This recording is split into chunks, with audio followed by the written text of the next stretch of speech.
já seguindo a tradição aqui do seminário, a gente apresenta alguma coisa meio diferente na sexta-feira 13, mas esse eu acho que é o assunto que mais se repetiu nas sextas-feiras 13, que é, não com esse título, tem uma coisa escondida aí que é o Teorema de Gödel, mas hoje vai ficar como estar certo mesmo estando errado, que a Amanda aqui, que é aluna nossa aqui do segundo ano, vai apresentar para vocês, tá ok? Obrigado.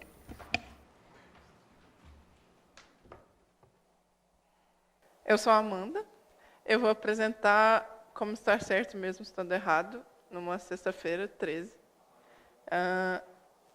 E a gente vai começar com um teorema, o teorema da incompletude de Gödel.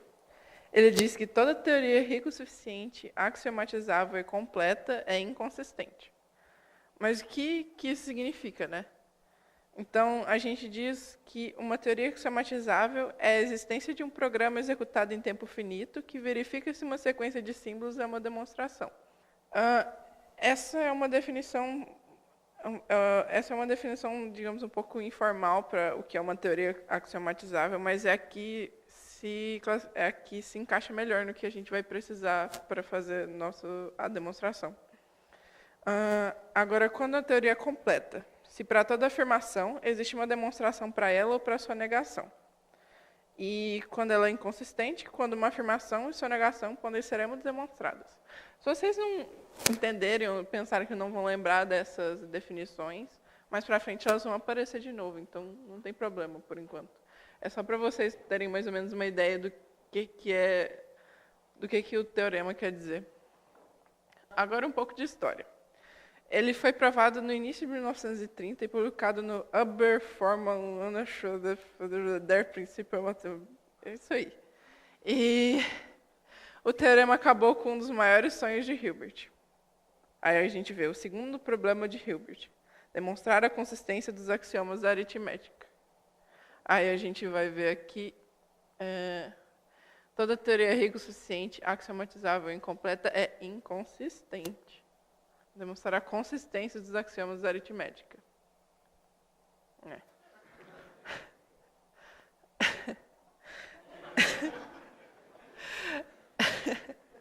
Os ingredientes que a gente vai precisar são os conhecimentos básicos sobre números naturais, funções e uma linguagem de programação, como C, Fortran, Pascal. Java não, porque eu não gosto de Java e Java não é bom para fazer nada.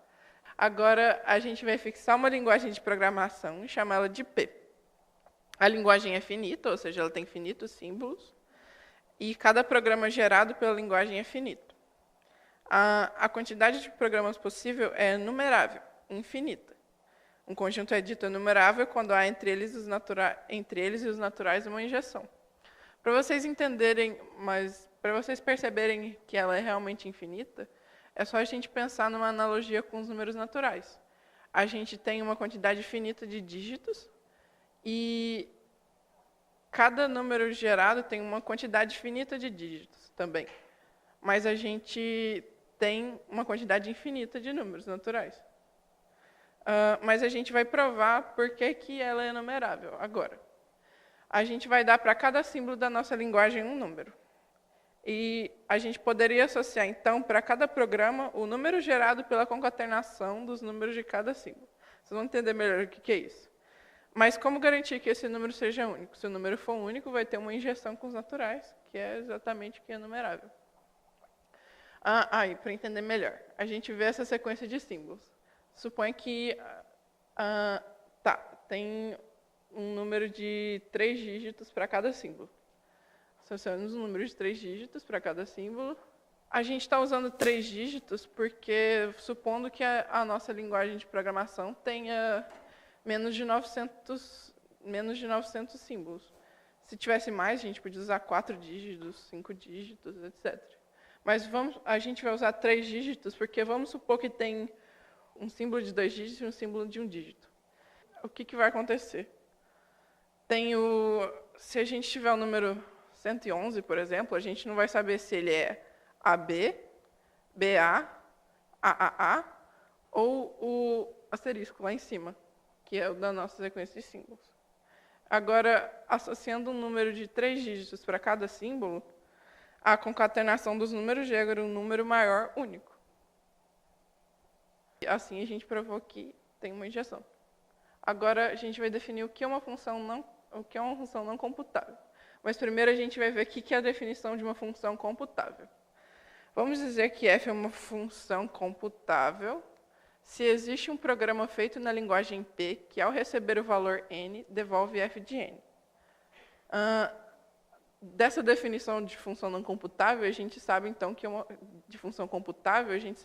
uma função não computável. É uma função para a qual não existe programa feito na linguagem P, não existe programa feito na linguagem P que, ao receber o valor n, devolve f de n. ênfase para não existe. Esse não existe não é que ninguém nunca fez, é que não existe no sentido matemático mesmo. E para provar que existem essas funções não computáveis, a gente vai olhar a próxima ilustração. Porque a gente sabe que existem funções computáveis. Porque a gente tem uma quantidade inumerável de programas. Mas a gente não sabe se existem funções não computáveis. Então, a gente vai enumerar as funções computáveis. Aí está uma lista das funções não computáveis. F de 0 no 0 é 0, f de 0 no 1 é 1, f de 0 no 2 é 1, e assim por diante. F de 1 no 0 é 0, f de 1 no 1 é 0, assim por diante. A gente listou todas as funções não computáveis. Agora, a gente vai construir uma função, uma nova função, a partir de todas essas funções. Como a gente vai construir ela? A gente vai pegar ali o f0 no 0, se ele é 0, a nossa função nova a gente põe 1. Aí você concorda que a nossa função nova vai ser diferente da nossa função f de 0, certo? E agora, no f de 1, no 1 é 0, a gente vai colocar lá embaixo 1. Porque aí agora vocês concordam que a nossa função é diferente de f de 0 e diferente de f de 1. E assim por diante. A gente, no F2, no 2, a gente é 1, a gente põe 0, que aí vocês concordam que vai ser diferente, a nossa função nova vai ser diferente do da F2, da F1 e da F0. E assim por diante.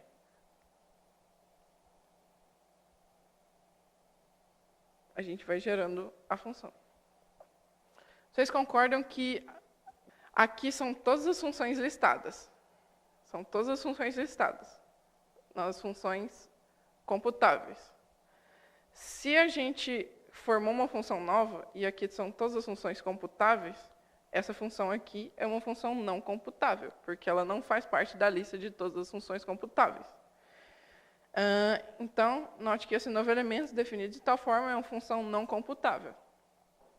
A gente, então, vai fixar uma f dos naturais 0, 1, aquela f que a gente definiu lá em cima, definiu daquele jeito, como uma função não computável.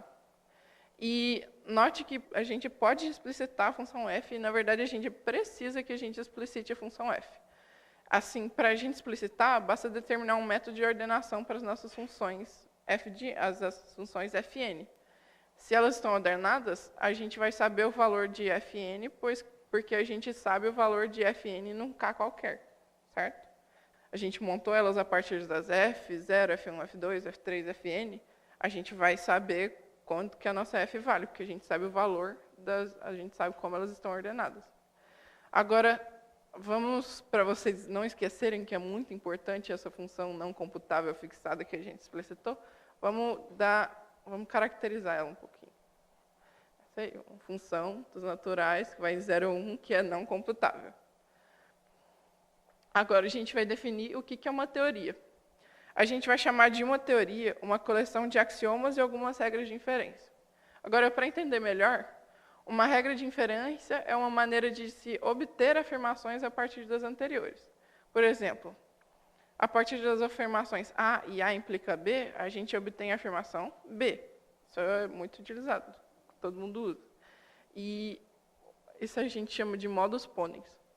E dado uma φ, uma propriedade qualquer, se a gente tem que vale φ de x e a gente tem que x é igual a y, então a gente tem que vale φ de y. Essa é outra regra de inferência possível. Agora, ao fixar uma teoria T, que deve ser rico o suficiente para poder definir F, assim, por exemplo, uma teoria rica o suficiente para definir F seria, por exemplo, o ZFC. A gente está fixando também os símbolos que podem ser usados nas afirmações, ou seja, a linguagem que a teoria vai usar, que é, em geral, coisas como implica, para todo, as variáveis, essas coisas. Agora, a gente vai definir o que é uma demonstração. Fixado uma teoria, uma demonstração nada mais é do que uma sequência φ de 1, φ de 1 até φ de n, onde cada φ de k é um axioma, ou quem veio antes dele chega no φ de k através de regras de inferência. Não todo mundo, mas pelo menos alguém que chega nele através de regras de inferência em φ de k. Ou seja, tudo é como se fosse tudo uma sequência lógica com axiomas e regras de inferência, tudo. Isso é uma demonstração. Agora, eu tinha uma ótima demonstração para pôr de exemplo para vocês aqui, mas elas não couberam nas margens desse slide. Agora, uma breve pausa. A gente vai começar a programar. É crucial que nossos programas possam ser executados em tempo finito, porque a gente precisa de resultados. A gente precisa ter certeza que eles vão dar um resultado. Não importa se eles vão demorar 1 milhão de anos para dar esse resultado, mas tem que ser em tempo finito. Mas antes disso, um aviso. Eu não sei vocês, mas quando eu comecei a programar, eu usava muito GoTo. E isso acabava gerando muitos problemas, como, por exemplo, essa tirinha. Eu poderia reestruturar todo o fluxo do programa ou apenas usar um pequeno GoTo. Que se for das boas práticas, que mal pode acontecer? Ele usa o GoTo, compila. Eu já vi isso acontecer, gente, é real. Não usem GoTo. Agora a gente vai começar a programar. Vamos fazer um programa chamado provas, na nossa linguagem de programação P, e que deve gerar todas as possíveis demonstrações da teoria T. Mas como a gente vai fazer esse programa para que ele seja executado em tempo finito? A gente vai estabelecer ele de maneira que ele receba um n natural e devolve uma sequência de símbolos presente na nossa teoria. Ou seja, ele vai receber um n e devolver uma sequência de símbolos. Assim, para qualquer demonstração, existe n, tal que a demonstração é provas aplicado a n. Esse programa provas pode ser definido de maneira mais ou menos análoga à listagem dos programas possíveis que a gente usou lá em cima. É assim, né? Suponha de novo que a nossa linguagem, agora a nossa linguagem é da teoria T, não da programação, nossa linguagem é da teoria T. E possui menos que 900 símbolos. Aí, o que acontece?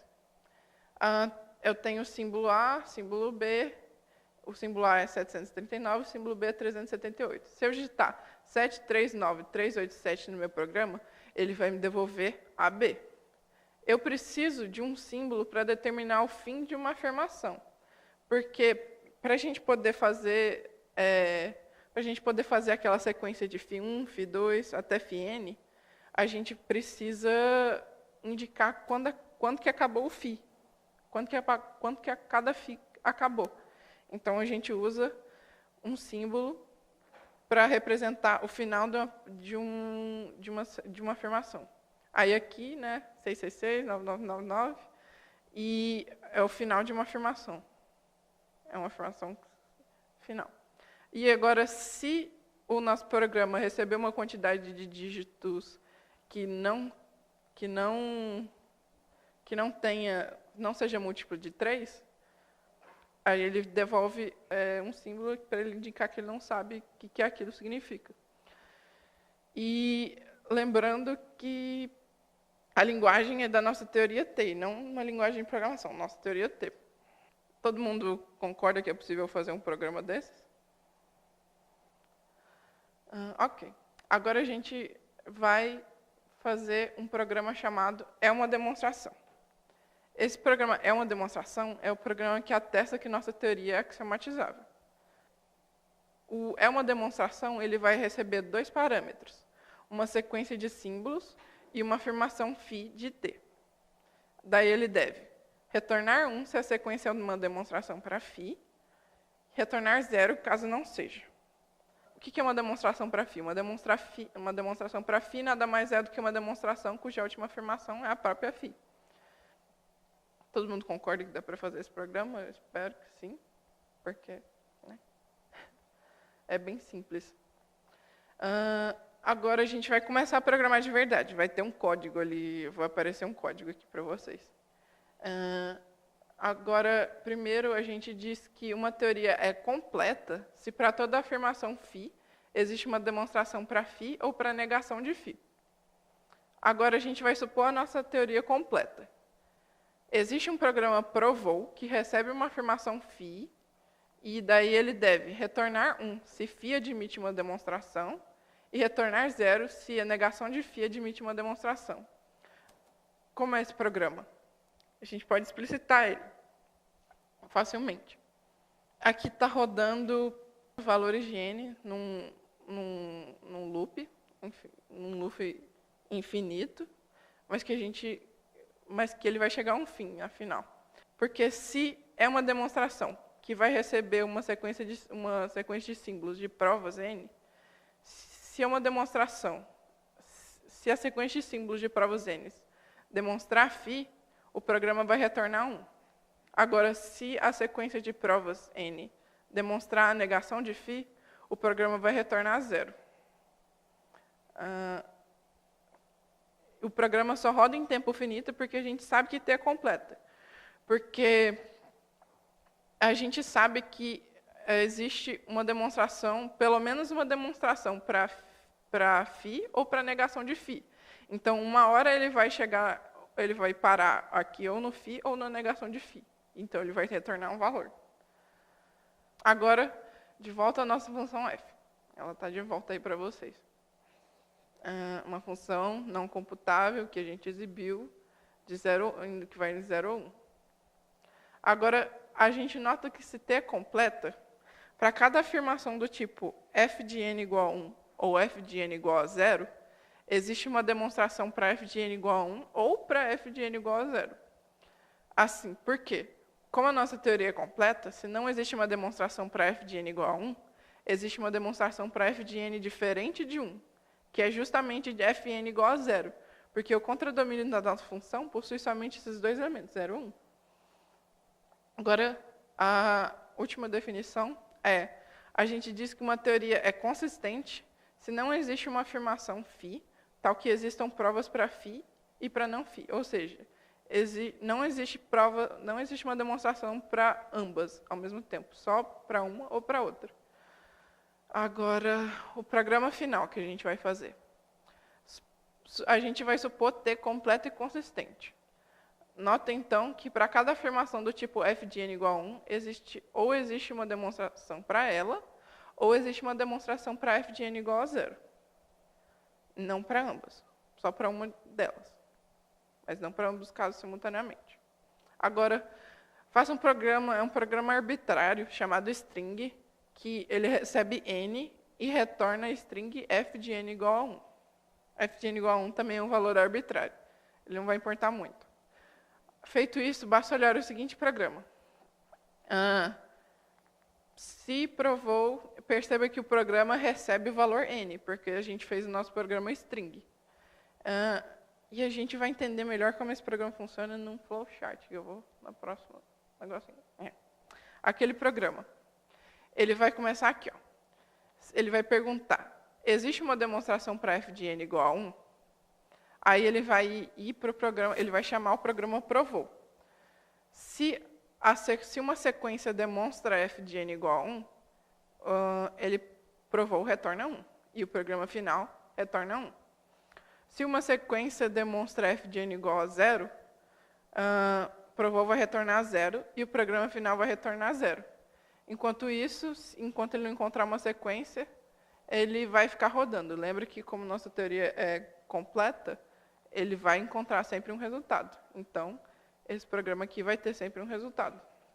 Percebam aqui, dá mais uma olhada e percebam o que eu vou falar no próximo slide. Quando a afirmação f de n igual a 1 é demonstrável, o programa retorna o valor 1. Porque aqui ele encontrou uma demonstração para f de n igual a 1, o programa retorna 1. Quando a afirmação f de n igual a 0 é demonstrável, o programa retorna o valor 0. Porque aqui ele recebe f de n igual a 1, mas se a sequência demonstra f de n igual a 0, o programa devolve o valor 0. Mas isso é um programa que recebe o valor n e retorna f de n. Um absurdo, porque a nossa f é não computável. Para entender melhor, uma ilustração. A gente pegou uma f 01 não computável e a gente fez um programa que exibia f. Ela era não computável e a gente fez um programa que exibia ela. Isso é um absurdo. Agora, como esse programa depende que a nossa teoria seja consistente, por que ele depende que a nossa teoria seja consistente? Suponha que a gente sabe que f de n é igual a 0. Mas a nossa teoria é consistente. A nossa teoria não é consistente. Então, pode existir uma demonstração para ambos os casos simultaneamente. Suponha que a gente sabe que f de n é igual a 0. Como é possível que exista uma demonstração para f de n igual a 1, o programa pode terminar no f de n igual a 1 e retornar 1, em vez de retornar 0. Então, não garante que nosso programa vai retornar, se a nossa teoria não for consistente, não garante que ele vai retornar o valor certo da função. Como esse programa que depende de nossa teoria é consistente, provamos que uma teoria rica o suficiente para definir f completa não pode ser consistente sem gerar contradições. Agora a gente vai resumir um pouco. A gente assumiu uma teoria T tal que é suficientemente rica para a gente poder definir f, é consistente e é completa. E checamos numa contradição. Dessa forma, não existe uma teoria rica o suficiente para definir f que não prove contradições e que prove ou refute qualquer afirmação. Como uma consequência do teorema da incompletude de Gödel, a gente pode pensar, então, que dada uma afirmação φ que não possui demonstração nem para φ, nem para negação de φ, a gente poderia acrescentar ela como um axioma. Assim, a nossa teoria T continuaria rica o suficiente para definir f e consistente, porque ela já era consistente e não deixou de ser. Agora, se ela continuar sendo completa com a adição desse axioma, então a gente poderia aplicar o teorema novamente e chegar numa nova contradição. Aí a gente conclui que T é tal que podemos aplicar o teorema feito nessa apresentação e não adianta acrescentarmos algum axioma que ela continuará sendo incompleta. Agora, um exemplo do primeiro caso em que a gente encontrou esse resultado do Gödel, a hipótese do contínuo, ou CH para os íntimos, ela diz que não existe um x tal que a cardinalidade de x esteja entre a cardinalidade dos reais e dos naturais. Ela foi formulada por Cantor. Não esse Cantor. Esse Cantor. E o primeiro problema de Hilbert era provar a hipótese do contínuo de Cantor. Gödel provou em 1940 que a hipótese de contínuo não pode ser refutada utilizando os FC. E Paul Cohen provou em 1963 que a hipótese de contínuo não pode ser provada, também utilizando os mesmos axiomas. Próprio Hilbert. Agora, dizemos assim que a hipótese de contínuo é independente de ZFC. Agora, para finalizar, como ganhar uma discussão? Suponha que numa teoria completa, seu amigo esteja provando uma afirmação. Não é impossível que você refute a afirmação dele e esteja certo também. Então, o amigo estava certo. Se você fizesse algo, você ia estar errado. Mas você pode estar certo mesmo estando errado. Agora, outra maneira de estar certo mesmo estando errado é com essa tirinha. Não posso acreditar, você está muito errado. Eu tenho Snopes, a Wikipédia e outra meia dúzia de artigos como referência. Você está citando páginas.net com fundo preto e letras vermelhas em Comic Sans. É triste como você cai na história oficial que contam sem questionar nada. Acho que algumas pessoas preferem ficar de olhos fechados. Agora, como ele vai estar certo, mesmo que ele estivesse errado, preste atenção, estou prestes a ganhar essa discussão. Como? Ele vai estar certo descendo de um toboágua. Ele está certo, mesmo que ele esteja errado. Porque descendo de um toboágua é muito legal. A apresentação chegou ao fim. Essa demonstração foi baseada nesse livro, nesse texto aqui, e nessa lista que está no site pessoal do Leandro. Então, vocês podem tentar fazer a lista do Leandro, para ver se vocês conseguem fazer ela provar coisa mesmo, vocês mesmos. E aqui foi onde eu descobri onde o Gödel escreveu, publicou o artigo dele. Se estiver errado, vocês verificam com essa página. A Wikipédia, a hipótese do contínuo, porque precisava entender alguma parte da historinha. Os problemas de Hilbert, que eu também não sabia os teoremas de Hilbert de cabeça. E aqui as tirinhas. Eu peguei elas traduzidas desse site aqui, e eu não encontrei essa última traduzida, então eu traduzi eu mesmo, mas é essa aqui, ó, a 1081, no XKCD, para vocês encontrarem. E só isso.